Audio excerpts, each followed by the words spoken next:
I'm Brittany with WTI, and if you're looking for a fun new way to get fit and improve your hand-eye coordination, then you have got to try this Boxer Point Reflex ball. It comes with 2 straps with instructions on how to wrap it around so that you protect your hands as you're using this. It also comes with 3 sizes of balls with bungee strings.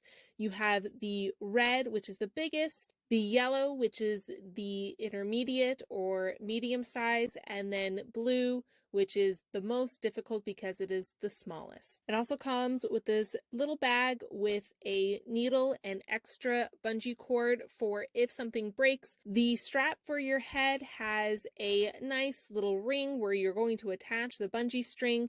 It has very comfortable silicone lining so that it's going to stay on your head when you're using this, and adjustable Velcro to attach to your head. This is great for when you're doing different sizes, whether you are a child or an adult. You strap this on and you just have fun. It is great for kids. It improves their hand-eye coordination, and honestly, it's just a blast. It was definitely a lot more difficult than I thought it was going to be, but I have really seen a big improvement just from starting to play around with it. It comes in this cute little bag where you can put it in your workout bin or even put it in a backpack and carry it with you. It really has just been a great addition to the family where everyone can use it and have a good time. And that's my point of view.